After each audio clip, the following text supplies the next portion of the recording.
Pinagsamang puwersa ng Police Community Affairs and Development Group at Police Regional Office 1 ang naglunsad ng information drive at relief operation sa Barangay Bawang, La Union bilang bahagi ng patuloy na programang pangkomunidad ng Philippine National Police. Yan ang magandang balitang hatid ni Police Master Sergeant Marvin Jake Romero.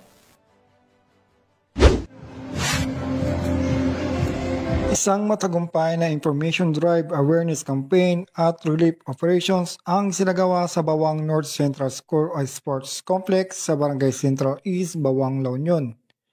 Ang aktibidad ay pinangunahan ng Police Community Affairs and Development Group, Regional Police Community Affairs and Development Unit 1, katuwang ang Regional Office 1. Dumalo sa nasabing aktibidad si Police Brigadier General Marvin Jose Saro, Director ng PCEDG, at si Police Brigadier General Dindo R. Reyes, Regional Director ng PRO1, kasama si Honorable Maria Clarissa Manangbong Lee, Municipal Mayor ng Bawang, La Union. Kabilang din sa mga dumalo sina Police Major General Ronald Oliver Lee, retired, Police Brigadier General Christopher M. Avisha, Deputy Regional Director for Administration ng PRO1 at Police Colonel Redentor C. Olsano, Provincial Director ng La Union PPO.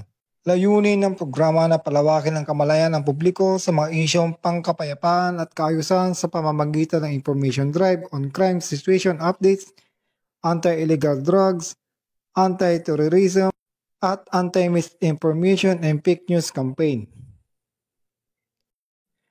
Sa ikalawang bahagi ng programa, nagsagaw ng relief operations kung saan ipinamahagi ang tulong mula sa PCEDG para sa 1,000 benepisyaryo mula sa Barangay Pagdalan Sur na kabilang sa mga naapektuhan ng nagdaang bagyo.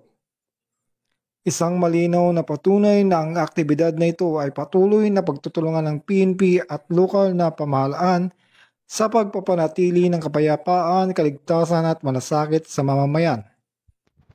Agyaman kami apo, amin nga kapulisan tayo kay ni Manang Mayor Bongli po. Thank you so much po. Dakkel nga yaman mi apo ta napiliti pagdalagan sur nga may kanti kastoy. Thank you very much mga generals and directors. Mula dito sa Ilocos Region, ako yung PNN Correspondent, Police Master Sergeant Marvin J. Romero, alagad ng batas, taga-taguyod, balitang pulis.